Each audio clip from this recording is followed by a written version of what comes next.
Assalamualaikum warahmatullahi wabarakatuh. Selamat pagi.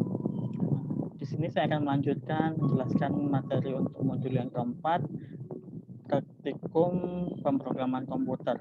Untuk kali ini kita akan belajar untuk membuat fungsi dalam suatu pemrograman. Yang pertama-tama kita harus pahami dulu apakah yang dimaksud fungsi di sini. Jadi ada kalanya suatu pemrograman itu terlalu panjang sehingga ketika kita misalkan ada melakukan suatu kesalahan, kita harus mengecek satu persatu baris per baris seperti itu.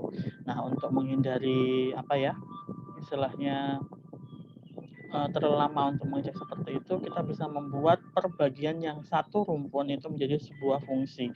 Sehingga untuk proses yang lebih detail di dalamnya kita bisa anggap sebagai fungsi tertentu begitu.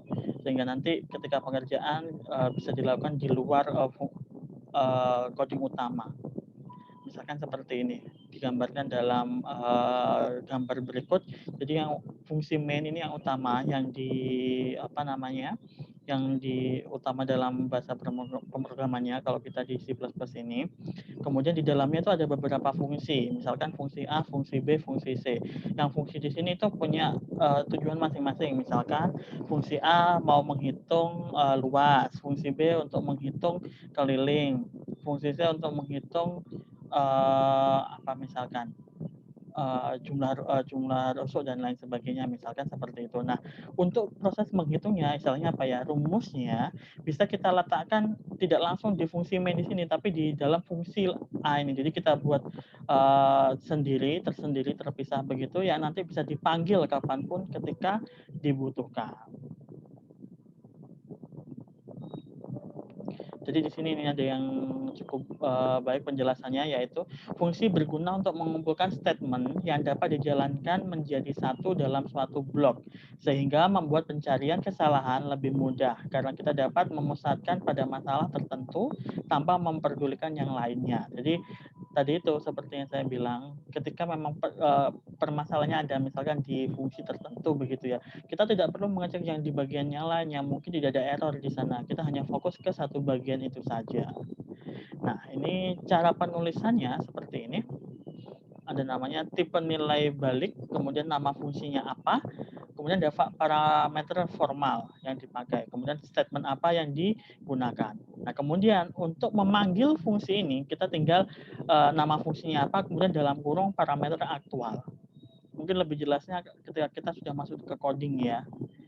Nanti akan ada dua tipe, yaitu tanpa return value sama dengan yang satu lagi dengan return value. Yang pertama yang tanpa return value.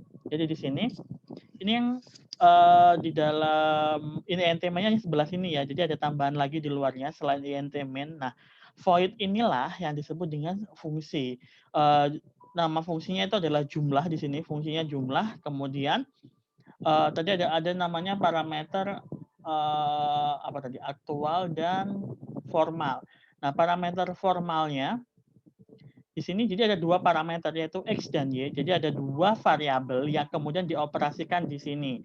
Yang dioperasikan di sini tanpa menggunakan return value. Jadi nggak ada return di sini.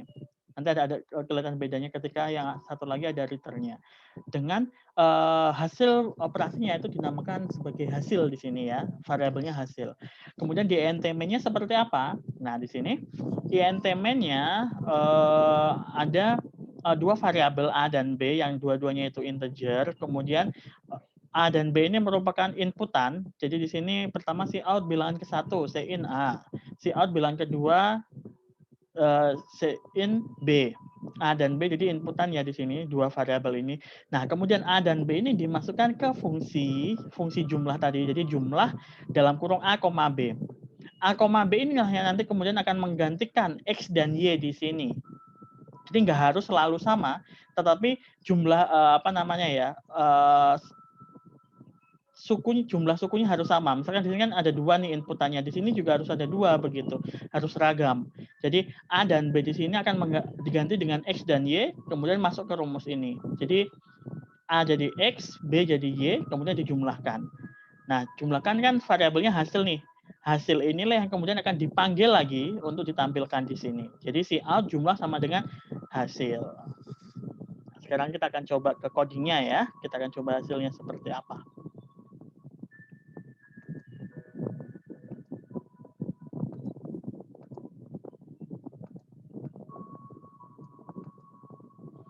Nah, kita buat folder lagi.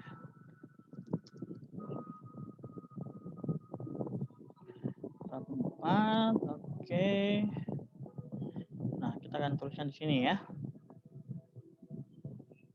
Kita buat ininya dulu. Oh, seperti biasa ya. Using namespace. Kemudian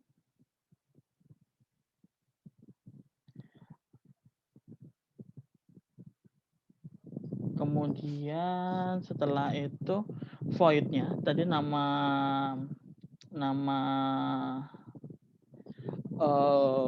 fungsinya adalah jumlah. Kemudian di dalamnya ada intx dan inty. Di sini ada hasil x plus y. Kemudian di sini ada variabel a dan b yang dua-duanya adalah integer. Kemudian kita buat tampilan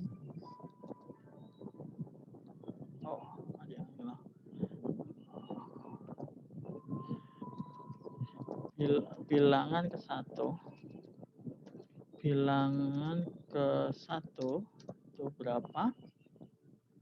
Kita in di sini. Ini anggapnya A. Out. Bilangan keduanya.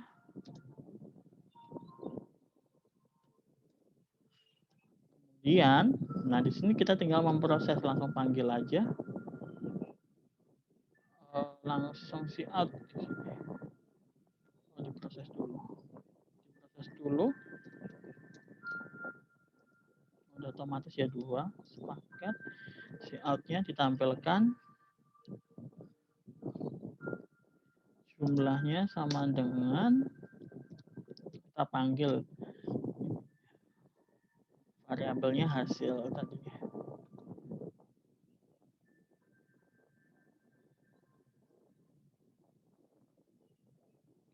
Oh, ada yang salah di sini. Oh, ada di sini. Ini variabelnya yang hasil kan belum ada di situ, harus dikasih di sini. Harus dideklarasi dulu dia tipenya apa.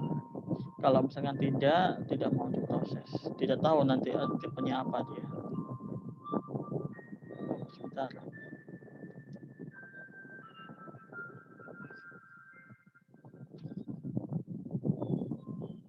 Apakah ada yang salah? Oh, ini posisi return di sini juga akhirnya langsung diproses, dia berhenti. F11.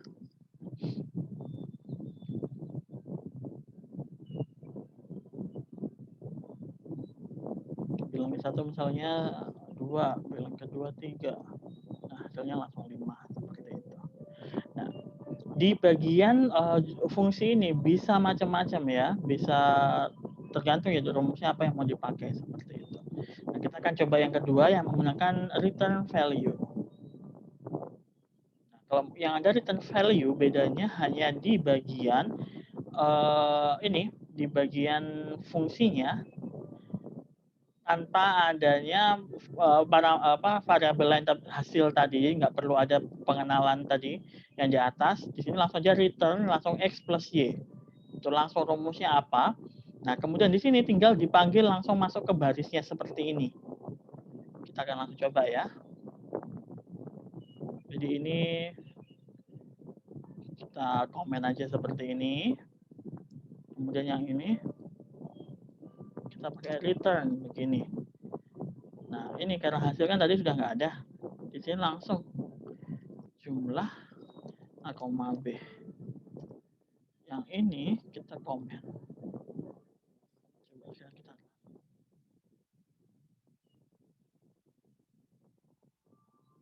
Ada yang salah?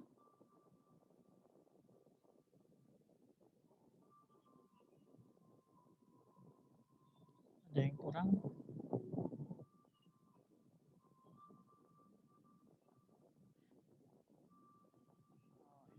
Ini langsung jenisnya.